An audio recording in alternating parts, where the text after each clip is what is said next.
आप देख रहे हैं प्रोग्राम मुद्दा। सैफ साहब उनके ताउन से प्रोग्राम मुद्दा में आज हम जम्मू कश्मीर के हवाले से बात करेंगे। आज जम्मू कश्मीर में सबसे बड़ा तज़किरा या सबसे बड़ी बहस थी आगा रूहुल्लाह। क्या आगा रूहुल्लाह वाकई में इस्तीफ़ा कर रहे हैं, रिज़ाइन कर रहे हैं नेशनल कॉन्फ्रेंस से, और अगर वाकई में रिज़ाइन कर रहे हैं तो उसके बाद क्या करेंगे, ये बहस चल रही थी।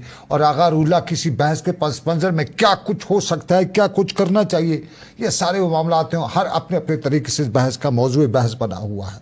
और आमतौर पर जिस तरह आगा रूहुल्लाह ने एक टेलीविजन चैनल को इंटरव्यू देते हुए बताया कि वो बहुत जल्द ही इस्तीफा दे रहे हैं, क्योंकि नेशनल कॉन्फ्रेंस अपना जो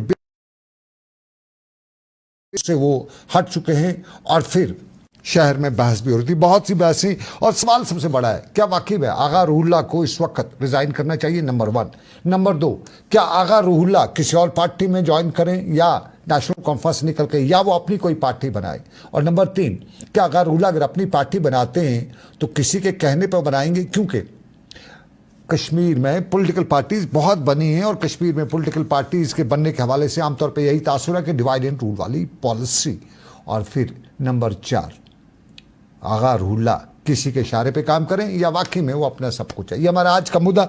और इसी पे मैं ज़्यादा बहस नहीं करूँगा, ज़्यादा तमहीद नहीं बांधूंगा। मेरे साथ जम्मू कश्मीर की 3 बड़ी शख्सियातें हैं। श्रीनगर से मुझे सलीम पंडित साहब ज्वाइन करें। सलीम पंडित साहब हमारे जाने माने सहाफ़ी हैं, और जो हम जर्नलिस्ट लोग हैं, हमारे प्रेसिडेंट भी हैं। तो प्रेसिडेंट साहब जर्नलिस्ट एसोसिएशन जो कश्मीर के, उनके प्रेसिडेंट भी हैं। और उसके साथ साथ अहमद अयाज साहब भी मुझे कश्मीर से ज्वाइन करेंगे। और मुझे जो है जम्मू से बहुत शुक्रिया, जम्मू से भी मुझे ज्वाइन करने वाले सलीम पंडित साहब, बहुत बहुत शुक्रिया सर, अस्सलाम वालेकुम। और अहमद अयाज सर, आपका भी बहुत बहुत शुक्रिया दोनों का। सर मैं सबसे पहले आपसे, क्योंकि मैंने तमीज़ नहीं बांधी, आपके होते हुए मेरी तमीज़ नहीं, मैं तमीज़ नहीं बांध सकता हूँ। मैं ज़रा आपसे समझना चाहूँगा, क्या वाकई में आगा रूहुल्लाह रिज़ाइन कर सकते हैं इन हालात में? आप समझते हैं कुछ ऐसा? साहब आपकी वॉइस ब्रेक। शुक्रिया सरम साहब, शुक्रिया सरम साहब। देखने की बात यह है कि रूहुल्लाह साहब ऐसा क्यों करने जा रहे हैं, या उनका ऐसा सोच क्यों बन गया। पहले से हमने देखा, जब से इलेक्शन हुए लोगों के साथ बहुत वादे किए गए, और जिसके वो कंपेनर रहे, स्टार कंपेनर रहे इलेक्शन के दौरान। और चूंकि वही पार्टी बरसरे इक़्तिदार आई बहुत अच्छे मैंडेट के साथ, और 2 साल होने के बावजूद भी लोगों के वादे पूरे नहीं हुए। तो फिर देखना यह है कि जो एक साफ शफाफ और बड़ा डेडिकेटेड, और जिसको हम पब्लिक रिप्रेजेंटेटिव, पब्लिक लीडर कहेंगे, तो उसके पास फिर ऑप्शंस बहुत लिमिटेड रहते हैं। एक ऑप्शन यही है कि जैसे नेशनल कॉन्फ्रेंस अभी चल रही है, कोई भी दिक्कत हो, क्या भी हो, तो लेकिन चल रहे हैं, तो सुनेंगे, सुनाना पड़ेगा, सुनना पड़ेगा। काम नहीं चल रहा है लेकिन उनका काम चलता है। दूसरा यही कि कोई रेस्पॉन्सिबिलिटी को ओन करता है, जिम्मेदारी समझता है कि भाई ऐसे में मेरा उसका ज़मीर इजाजत नहीं देता, क्योंकि किसी की उसूल की बात होती है। तो लग रहा है कि रूहुल्लाह साहब की शायद उसूल पर मुबनी मामला है। बहुत कोशिश करने के बावजूद कि नेशनल कॉन्फ्रेंस जो भी वादे उन्होंने लोगों के साथ किए, जिनका वो भी एक हिस्सा था, अभी चूंकि नेशनल कॉन्फ्रेंस की तरफ से वो वादे पूरे नहीं हो रहे हैं, तो शायद वो समझ रहे हैं कि इसके अलावा आप मेरे पास कोई चारा नहीं है कि मैं नेशनल कॉन्फ्रेंस के साथ अलहदगी हासिल करूं। और शायद ये मुमकिन है कि वो कर भी जाए। अब जब एक बात आई, करेगा नहीं करेगा, चांसेस ऐसे शख्स के लिए चांसेस ज्यादा बनते हैं अलहदगी इख्तियार करने से, कि उनको नहीं लग रहा है कि भाई इसमें कोई पेशरफ्त होगी। जो भी नेशनल कॉन्फ्रेंस की तरफ से अभी जो देख रहे हैं हम, नहीं होगी कोई पेशरफ्त, जिसकी वजह से हम ये कहेंगे कि लोगों के जो मामलात है, लोगों के जो मसाइल है, या उनके जो वादे किए गए उनके साथ, तो वो पूरे होंगे। मुझे लगता है कि वो अपनी जिम्मेदारी, इखलाकी जिम्मेदारी मान लिए, या अपनी वो ज़मीर की बात, उसूल की बात, ये सारा लेकर लग रहा है कि वही एक बात है कि वो अलहदगी इख्तियार करना चाहता है। नहीं तो अगर वो उनको सिर्फ इक़्तिदार की बात होगी, या पोजीशन की बात होगी, मिनिस्टर की बात होगी, तो वो तो फिर MP है ही। अभी तो कम से कम जितने उसका पीरियड है वो तो चल जाएगा MP। वो MP शिप छोड़ने के लिए तैयार है।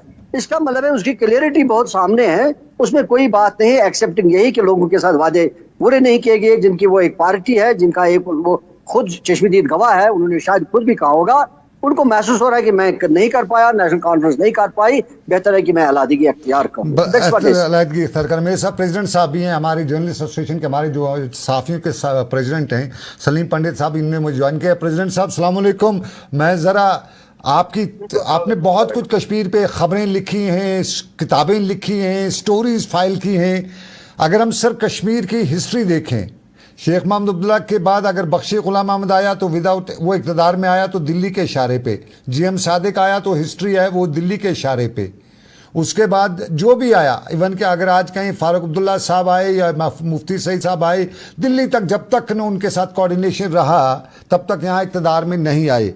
अगर रुहुल्लाह साहब अपनी पार्टी बनाने की जो बात कर रहे हैं, क्या बगैर दिल्ली के इशारे के अपनी पार्टी बना सकते हैं? और बना के अगर होते तो कामयाब रह सकते हैं? जो लोगों के एस्पिरेशंस उस पर पूरा उतर सकते हैं? देखिए एजाज साहब, पहले मैं यहाँ आपको ये एक जानकारी देना चाहता हूँ। आपको शायद ये पता होगा कि ये जनाब शेख साहब के जमाने से लेकर 47 से लेकर आज तक ये सिलसिला चलता रहता है कि जब तक दिल्ली वाले किसी को चाहते नहीं है गद्दी पे बिठाने का, तब तक यहाँ कुछ नहीं होता है। जैसे अभी आज ये जो 15 अगस्त को इंडिपेंडेंस डे स्पीच में उमर अब्दुल्ला साहब ने कहा कि फेडरलिज्म की बात की, कम से कम कश्मीर के बारे में ऐसा सोचा नहीं जा सकता है कि फेडरलिज्म की बात है। आप देखिए शेख साहब ने अपने मन से लेकर बार बार वो गए हिंदुस्तान के कांग्रेस के लीडरों के पास कि हमको अपने साथ रखो।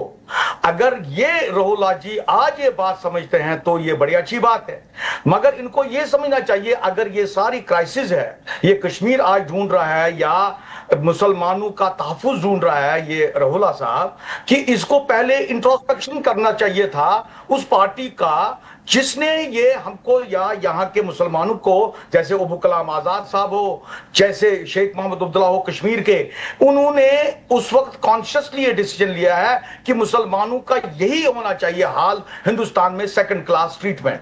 क्योंकि शेख साहब को ये पता था 1868 में जब इसने ये जो दयानंद स्वामी था इसका आर्य समाज का, उसने तब की है 2 नेशन थ्योरी की बात। आज ये हमारा रुहुल्लाह आज ये जानता है, जान गया है शायद कि मुसलमानों का वो दर्जा नहीं है हिंदुस्तान में जो उन्होंने सोचा था। उन्होंने ये सही सोचा था क्योंकि शेख साहब को ये पता था कि मैं टेम्परेरी कर रहा हूं एक्सेशन या एंडोर्समेंट कर रहा हूं, उसके बाद में बादशाह बनूंगा कश्मीर का और जम्मू के साथ मैं हिंदुस्तान के साथ एक बार्टर करूंगा, मुझे कश्मीर वैली मिलेगी और मैं बादशाह बनूंगा इसका। यही ये था मफहूम उसका, और वो ये उस पार्टी के साथ वाबस्ता है जिस पार्टी ने ये पहले से ही स्टार्ट किया। आप देखिए 1952 दिल्ली एग्रीमेंट जिसको बोलते हैं, उसको उस वक्त भी शेख साहब ने डाइल्यूट कोशिश की थी करने का, उसी कॉन्स्टिट्यूशन को या 370 जिसको इंटरनल ऑटोनॉमी या ग्रेटर ऑटोनॉमी कह रहे थे कश्मीरी उस वक्त भी, और शेख साहब भी कह रहा था।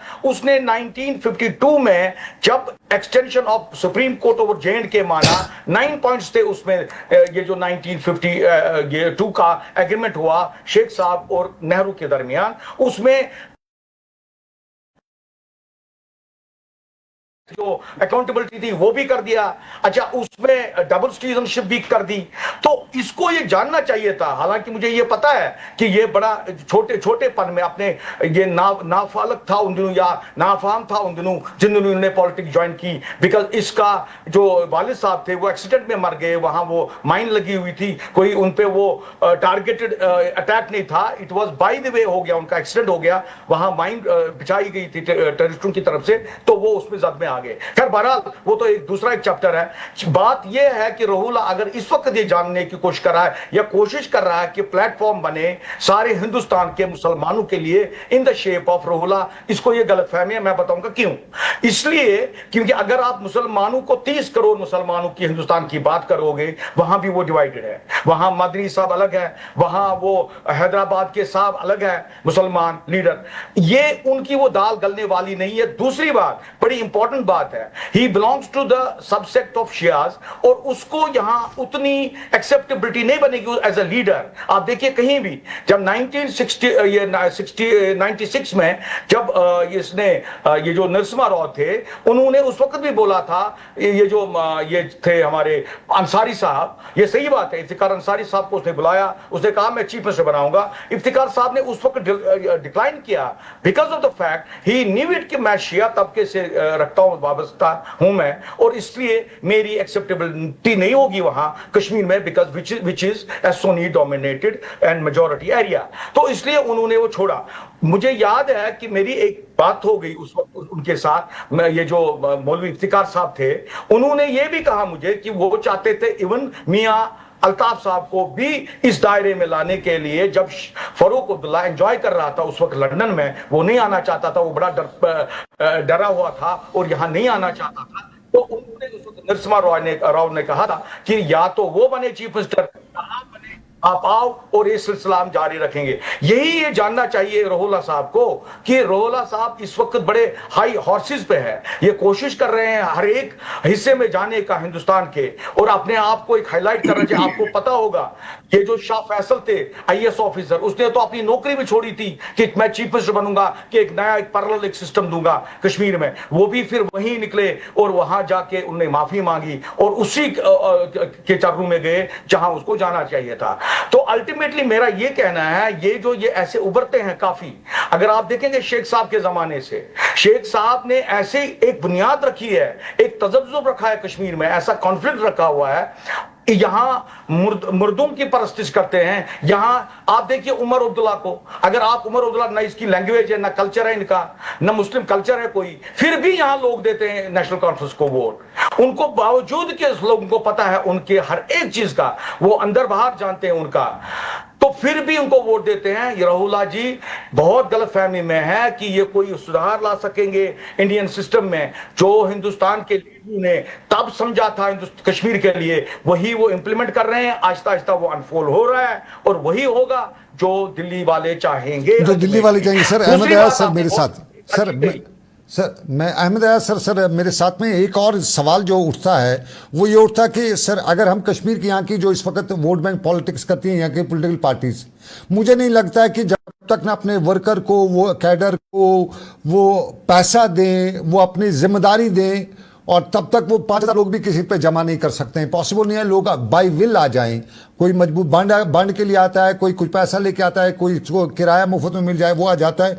बाई विल यहाँ से आना, आगा रूल्ला साहब अगर ये अपनी पार्टी बनाते हैं तो इसमें अच्छा खासा पैसा चाहिए सर, पहली सवाल ये होता है। और फिर आगा रूल्ला साहब ने जो परसों जो दिल्ली में किया सब कुछ कश्मीर में, चूंकि बहुत से लोग समझते हैं और कश्मीरियों का सिक्स सेंस बहुत तेज है कश्मीर में, कश्मीरी यूजुअली टीवी पे या सोशल मीडिया पे मूवीज नहीं देखता है, वो पॉलिटिक्स देखता है।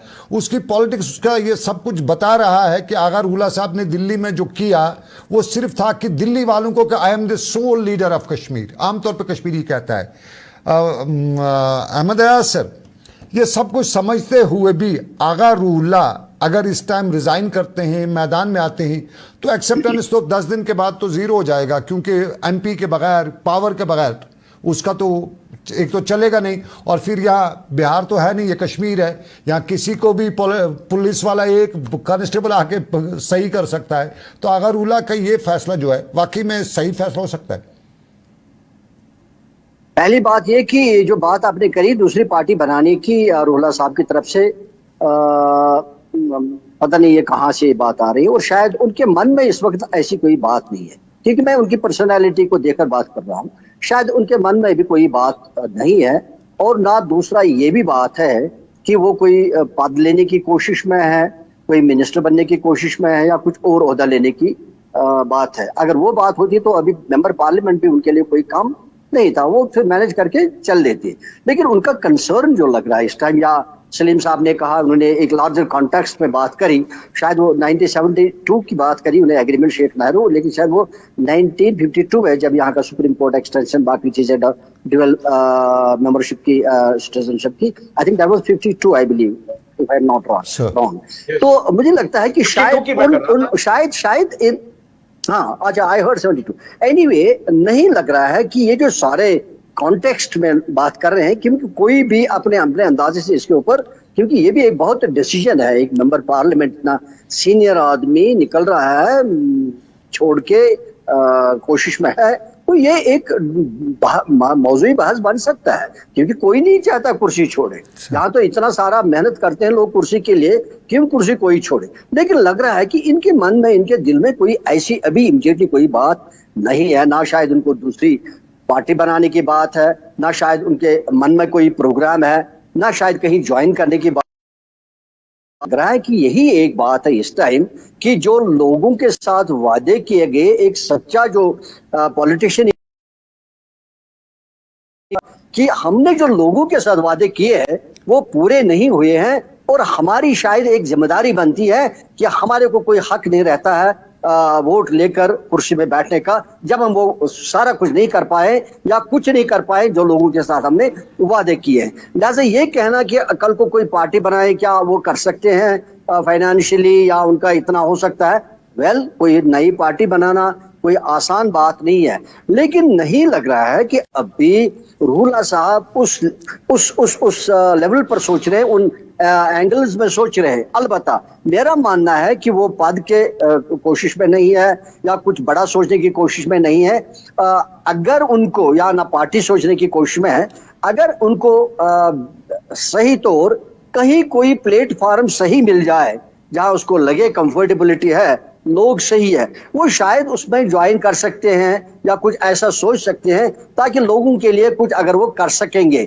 जहां तक उनका अपना का ताल्लुक है, जो आपने जो बातें कही वो सिर्फ अपने मुफाद की बात है, नहीं लग रहा है कि वो अपनी मुफाद की सोच रहा है। उनको लग रहा है कि शायद उनको एक ज़मीर है, उनकी एक उसूल की बात है ये कि भाई मेरे लोगों के साथ जो मैंने वादे किए नहीं पूरे हो रहे नेशनल कॉन्फ्रेंस की तरफ से, और बेहतर मुझे यही है कि मैं अलग हो जाऊं। और मुझे ये भी मानना मेरा है कि उनके ऊपर इसका भी कोई असर नहीं है कि आवाजें उठी नेशनल कॉन्फ्रेंस में कि उनको अपनी तौर लड़ना चाहिए क्योंकि वो नेशनल कॉन्फ्रेंस की टिकट से लड़ी हुई है। मुझे लगता है कि उसके ऊपर भी शायद उनका ज्यादा असर नहीं है। उनका महज यही होगा कि भाई मेरे से कुछ हो नहीं रहा है, मेरी पार्टी से कुछ हो नहीं रहा है। हालांकि वो अपने लेवल पर पार्लियामेंट मेंबर के हैसियत से कोशिश कर रहे हैं, जितना भी उनसे हो सकता है, जो भी उनका दायरे अख्तियार में शायद वो कर सकते हैं बात करने की, लेकिन वो ज्यादा मैटर यहाँ नहीं करेगा जो वहां वो बात करता है। यहाँ क्या मैटर करेगा जम्मू कश्मीर के लोगों के लिए कि उनकी डिलीवरी क्या है, उनके लिए क्या किया जाता है, उनके यहाँ के स्पेशल स्टेटस की बात या बाकी उनके जो मसाइल वाबस्ता है, लोगों के मसाइल जो वाबस्ता है उनके साथ क्या किया जाए, रिजर्वेशन की बात, अनएम्प्लॉयमेंट की बात, पीएसए को रिपील करने की बात, या उन्होंने ये बात करी कि सिक्योरिटी लोगों को, सिक्योरिटी रोड में लोगों को यहाँ किसी को एक जमहूरी निज़ाम में रहने का हक दिया जा रहा है और दूसरे को गुलामी का एहसास दिया जा रहा है। वो भी मैंने सुना कि कहीं वो बता रहे थे। मतलब मुझे लगता है कि ये सारी चीजें उसके ऊपर असरअंदाज है और जिनका शायद उनके पास बाहित मेंबर पार्लियामेंट भी वो कुछ कर पा नहीं रहे हैं क्योंकि उनकी लिमिटेशन है ना। यहाँ की स्टेट सरकार जिनकी वो पार्टी है, जिसकी वो पार्टी के साथ है, नहीं कर पा रहे हैं। मुझे लगता है कि यही कुछ कंसर्न्स है जिसकी वजह से वो अलग होना चाहता है। बाकी अभी शायद फ्यूचर प्लान का शायद मुझे लग रहा है कि कोई उनका प्रोग्राम नहीं है। अलबत्ता वो जरूर इस कोशिश में रहेंगे कि लोगों के लिए कुछ करने के लिए अगर कोई प्लेटफॉर्म सही बनता है शायद वो उस कोशिश में रहेंगे, लेकिन मुझे लगता है अभी इमीडिएटली कोई ऐसा नहीं लग रहा कि उनका कोई प्लान हो सकता है। वाकई में प्रेसिडेंट साहब, क्या कोई ऐसा पॉलिटिशियन सोच सकता है? देखिए आयाज साहब, मैं यहाँ आपको भी ये कहना चाहता हूं कि यहाँ आजकल के कंटेम्पररी वर्ल्ड में या कंटेम्पररी हिंदुस्तान में ये पावर पॉलिटिक्स की बात हो रही है। कोई ऐसा नहीं है कि हमको किसी एक ये जो हमारे रूलर्स है, गैर मुल्की रूलर्स है, उनके खिलाफ लड़ना है। लड़ना विद इन द कॉन्स्टिट्यूशन, जैसे ये बोलते हैं, ये आप बार बार हवाला देते हैं इंडियन कॉन्स्टिट्यूशन का। ये मुझे अगर ये बताए कि ये जब पहले मंत्री बने, जब इनको he is really indebted to National Conference, you know I have nothing to do with National Conference, मगर मैं एक चीज यहां पॉइंट आउट करना चाहता हूं, जब नेशनल कॉन्फ्रेंस ने इसको नाबालिग होके बालिग बना दिया और लड़वाया इलेक्शन, उस वक्त क्यों नहीं आया रोला साहब को यह ख्याल कि मैं लोगों की भलाई के लिए ये नहीं लूंगा, I will not accept it. अगर ये मॉरल रिस्पॉन्सिबिलिटी थी उस वक्त, इनको ये था कि ये कॉन्शियस थे, ऐसे आदमी थे, ये नहीं चाहते थे गलत तरीके में आना, because to achieve a lawful object by unlawful means again unlawful. मेरा ये कहना है कि अगर उस वक्त ये इनको एहसास होता इस बात का कि ये पावर पॉलिटिक्स नहीं है, उनको पता था ये पावर पॉलिटिक्स है, इसमें इक्तिदार में आना है, पावर एंजॉय करना है, जैसे कि इसके बाकी ये जो कंटेम्प्रेरी लीडर्स है, अपने दोस्त यार है, वो भी एंजॉय कर रहे हैं, उनको भी पता है कि हमको लोगों को कैसे धोखा देना है। As a parliament member tell me Ayaz साहब, इसने आज तक कौन सा काम किया है श्रीनगर बडगाम इसमें एरिया में, कॉन्स्टिट्यूंसी में, बताइए? ये तो मिलता नहीं है किसी के साथ। हाँ, बाहर जाएगा ही, यहां मैंने देखा इसको, he has become so arrogant now, ये तो बात तो नहीं करना है किसी के साथ, इसका बड़ा एक अंदाज आया है। कोई इसको सवाल करता है, इसको तो गुस्सा आता है, जैसे हमारे प्रधानमंत्री या किसी को भी। आजकल कोई डेमोक्रेट नहीं है, ना कोई डेमोक्रेसी रही है कहीं, वो बात छोड़िए आप। अगर ये जाता है हैदराबाद यही मीटिंग करने या कहीं भी मुस्लिम एरियाज में, इनको बताइए कम से कम कॉन्स्टिट्यूंसी की तरफ तो देखे साथ साथ।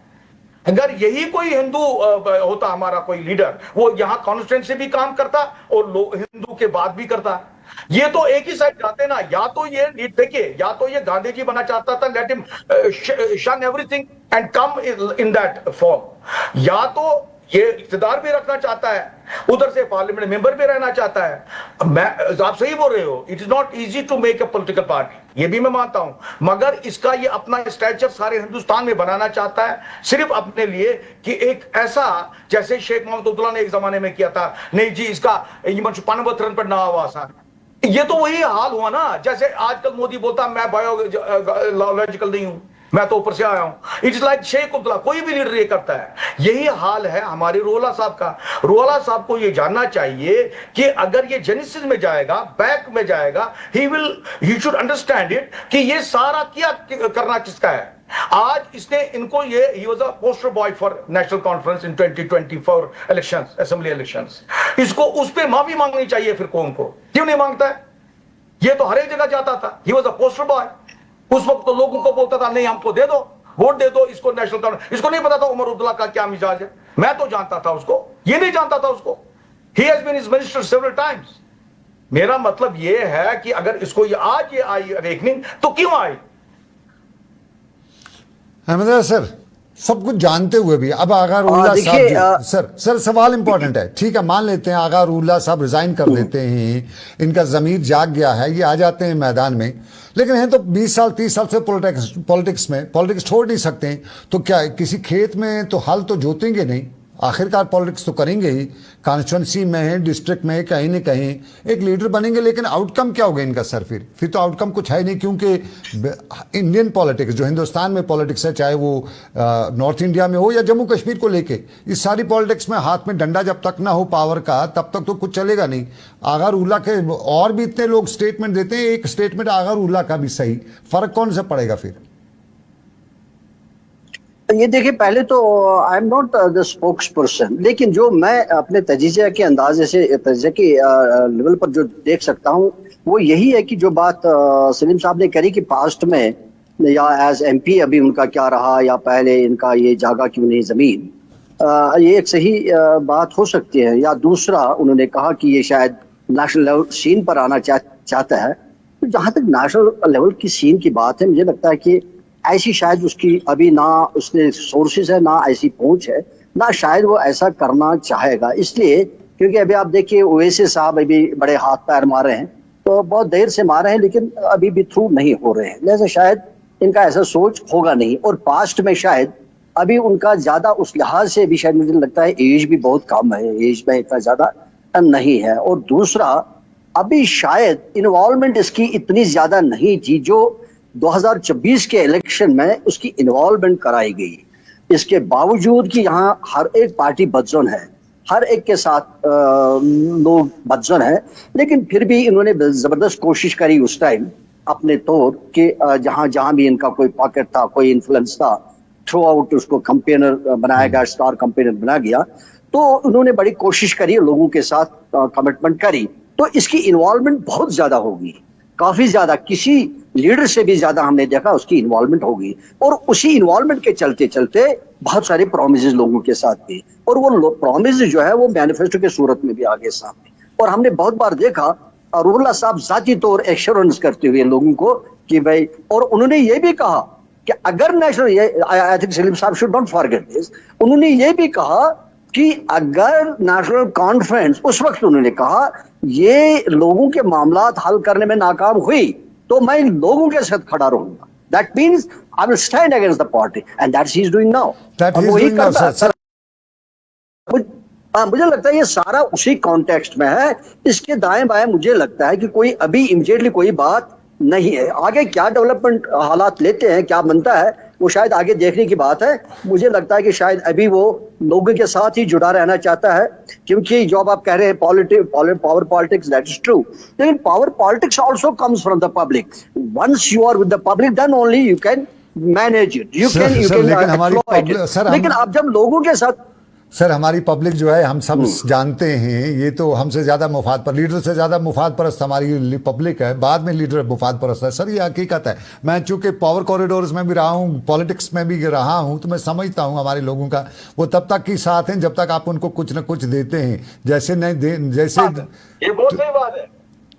तो पंडित साहब, कश्मीरी लोगों पे भरोसा है नहीं, ये कहीं भी कभी कुछ भी कर सकते हैं। सही बात है, बिल्कुल सर। कई मिसालें आज भी हमारे सामने हैं सर, ये तो सबके सामने हमारे आजकल की तारीख में। लेकिन सर ये जो इस वक्त आगा रूहुल्लाह कर रहे हैं सर, ये किसका नुकसान हो रहा है? क्योंकि इसने बताया मैं बहुत जल्द रिजाइन देता हूं। अब अगर इसने 10-15 दिन तक रिजाइन नहीं दिया तो इसके लिए बड़े मामला बन गया। फिर तो लोग कहेंगे ये बड़ा बेईमान है, भाई बताता है एक चीज़ है, करता दूसरी चीज़ है। तो इसको अब रिजाइन तो देना पड़ेगा, अगर इसको अपनी कमिटमेंट, अपनी वो सब कुछ बताना पड़ेगा। तो सर नुकसान किसका है? क्या आगा रूहुल्लाह का नुकसान है, क्या नेशनल कॉन्फ्रेंस का नुकसान है, या मेरा और हमारे लोगों का नुकसान है, या फायदा? मेरे लिए सवाल है। नहीं सर, सलीम सर के लिए लास्ट कमेंट है सलीम। अच्छा, मैं ये कहूंगा कि यहाँ के जो लोग, आपने जैसे पहले ही फरमाया कि भाई यहाँ के लोगों पे भरोसा है नहीं, तो लोग भूल जाते हैं ये। अगर रूहुल्लाह जी या रूहुल्लाह साहब नहीं देते हैं इस्तीफा, लोग ये भी भूल जाएंगे। अगर उन्हें बोला भी, मुझे नहीं पता उन्हें कहीं बोला है ऐसा कि नहीं, तो इस बात की मुझे अलिमियत नहीं है, मगर अगर उन्हें ऐसा कहा कि फिर उसके बाद ये रिजाइन नहीं करेंगे, फिर भी लोग ये भूल जाएंगे। उनके लिए सिर्फ एक और वाहिद जहां ये इस वक्त है उस पार्टी में, उनके लिए पता नहीं वो क्या चीज है वो पार्टी, वो उनको ऐसा फरेब देती है बार बार। और दोनों, मैं ये कहूंगा यहाँ की जितनी भी मेन स्ट्रीम पॉलिटिक्स है या पॉलिटिशियंस है या पॉलिटिकल पार्टीज है, वो सब के सब धोखा देते हैं यहाँ के लोगों को। सच्चाई कोई नहीं बोलता है। आप देखिए, अगर आप रियली आप इसकी बात समझने की कोशिश करेंगे, हम रूहुल्लाह साहब की, इसने बेचारे ने सच बोला है, मगर इसकी पॉलिटिक्स नहीं चलेगी। इसकी पॉलिटिक्स इसलिए नहीं चलेगी क्योंकि यहां जैसे लोग मुफाद परस्त है, वो उसी पार्टी को तारीफ करेंगे जहां से उनको फायदा मिलेगा। अगर गिवन ए चांस, जैसे अयाज साहब को ये पता होगा कि अगर यहां कश्मीरी को बोला जाएगा 370 चाहिए इंडिविजुअल को, कि नौकरी चाहिए, वो कहेगा पहले मुझे नौकरी दे दो फिर 370 दे दो, मुझे चाहिए नहीं 370। वो ये भी बोलता है, आपको देखा होगा आया साहब आपने, रास्ते में सड़कों पे कैसे ये बीजेपी के लोग, हमारे ये नए नए नौजवान कैसे घुसते हैं आरएसएस में, बीजेपी में, या कई पार्टियों से जो मुसलमानों के खिलाफ है, जो रैबिड कम्युनल है, उनकी पार्टी के लिए। कहना यह है मुझे कि रूहुल्लाह जी को भी ये भूल जाएंगे ये बातें, और रूहुल्लाह जी ये जो आगा साहब हमारे हैं, मुझे नहीं लगता है अगर इसने यही स्टैंड लिया कि कल को किसी को ये याद रहेगा, अगर ये नेशनल कॉन्फ्रेंस के साथ नहीं रहेगा या पीडीपी के साथ। यही दो पार्टियां हैं जो एक इमेज देती है यहाँ के पॉलिटिशियंस को। Thank you very much. बहुत बहुत शुक्रिया सर, बहुत बहुत शुक्रिया सर। अहमद सर बहुत बहुत शुक्रिया। सलीम साहब, सलीम पंडित साहब बहुत बहुत शुक्रिया। बिल्कुल आगा रूहुल्लाह ने आप बता दिया कि मैं रिज़ाइन करूंगा पॉलिटिक्स से, नेशनल कॉन्फ्रेंस रिज़ाइन करूंगा। साहब जरा, जब नेशनल कॉन्फ्रेंस रिज़ाइन होगा तो एमपी से भी रिज़ाइन हो जाएगा, ये ऑटोमेटिकली हो जाएगा। सरकार यहाँ पे नया इलेक्शन करेगी तब देखा जाएगा। लेकिन सबसे इंपॉर्टेंट सवाल है कि आगा रूहुल्लाह ये काम जो है किस हड़बड़ी में तो नहीं कर रहे? एक सवाल नंबर 2, आगा रूहुल्लाह अपने पाँव पर खुद कुल्हाड़ी तो नहीं मार रहे? सवाल नंबर 3, ये कश्मीर है, यहाँ उन कातिलों को भी लोगों ने अपने लीडर बनाया, वोट दिया, जिन्होंने उनके वालदेन को मारा, उनके भाइयों को मारा, दिन दहाड़े मारा। लोग जानते हैं ये कातिल है, लेकिन फिर भी उसको वोट दिया पंजाब में, क्योंकि कुछ पैसे कमाने के लिए। तो पैसे की भरमार तो खूब है यहाँ लोगों के पास। तो सबके बीच में आगा रूहुल्लाह बिना पैसे के कामयाब होगा, और अगर आगा रूहुल्लाह पैसा दे रहा है तो कहाँ से लाएगा? और फिर सबसे जो कंसर्न है मुझे, जम्मू में दो पार्टीज हैं, या वहाँ पे बीजेपी है या कांग्रेस है। तो नेशनल कॉन्फ्रेंस भी वहाँ धीरे धीरे ख़त्म होती जा रही है, पीडीपी भी लगभग है ही नहीं।